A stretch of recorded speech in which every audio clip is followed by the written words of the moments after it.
Kimarya thanked the elder before turning to leave, but was stopped by the elder. Everyone has less than 10 minutes to finish choosing items. I'm sorry for my delay taking 20 of your minutes, but I suggest hurrying up. There is a very special announcement coming, so the time limit will be enforced.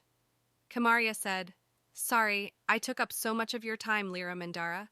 I think the best thing to do is split up so we have enough time to make such an important decision. Dara was about to retort, but was interrupted by Liram. She's right, Dara. We can meet up later, but we really don't have enough time. I'll take my leave first and see you guys outside in 10 minutes. Liram quickly left while Dara hesitated for a moment before heading off in a different direction as she waved goodbye to Kimarya. Kimarya turned to the elder before describing a certain weapon she had in mind, hoping something similar exists in the storage. The elder smiled and nodded before leading the way. Kimarya and the elder, after 5 minutes of walking, reached their destination, and Kimarya smiled and said, This is it, and it's better than I hoped. The elder shook his head and said, The youth sure are different these days. Good luck, little one, and left. Kimarya only smiled and put her paper against the item before quickly stowing it away, absolutely pleased with her decision.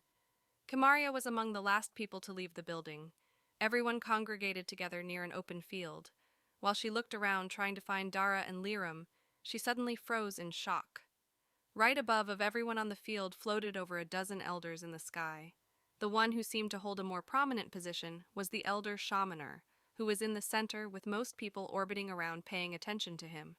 She suddenly felt her body lean to the side as a surprised Dara's hand narrowly missed Kimarya's shoulder that she just now tried to playfully tap in an attempt to surprise her. Wow, you really do have amazing instincts.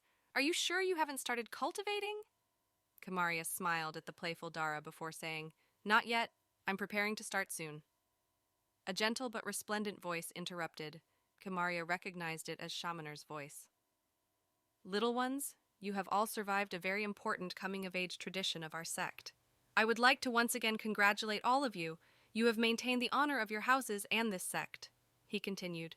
Many of us elders have candidates in mind as to whom we are interested in accepting as a personal disciple, but the final challenge you must face will be what helps us make our final decision. Kimarya, for some reason, felt as if he was directing his words towards her, even though he was talking to the small crowd here. For the last challenge, I first will have to explain a certain phenomenon of this world that happens in every epoch of this world.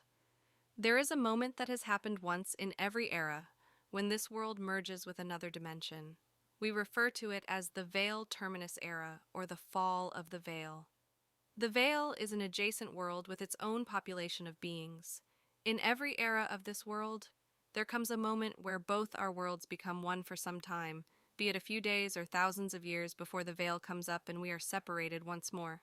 Shamaner continued, This phase almost always devolves into a pandemonium of mass casualties, war, disease, and strife till a balance between all life is eked out. Many people in the small crowd had astounded and even terrified looks on their faces. A disciple shouted, Will the sect be safe? What about smaller villages? Dara whispered, He used to be a vagabond cultivator that was accepted into our sect. He was a fox spirit that gained enlightenment from the Tao and transfigured into human form after cultivating before being adopted by a small village. Shamaner patiently responded, As cultivators, we never shirk and hide from danger. You all know that wherever there is a challenge and difficulty, there are also treasures and opportunities. The falling of the veil inundates the world with energies that are extremely beneficial to cultivation. Many unique kinds of momentums are revealed to the world, materials, creatures, and phenomena that make these eras a golden age for cultivation. Almost all major sects were purposely built near special zones connecting to the veil, and in these sacred areas grow veil crystals. Shamaner explained further that these crystals are very special and allow an easier connection to the veil. These crystals become more pure and powerful the closer you get to the center, so everyone must try to reach their limit before selecting their crystal.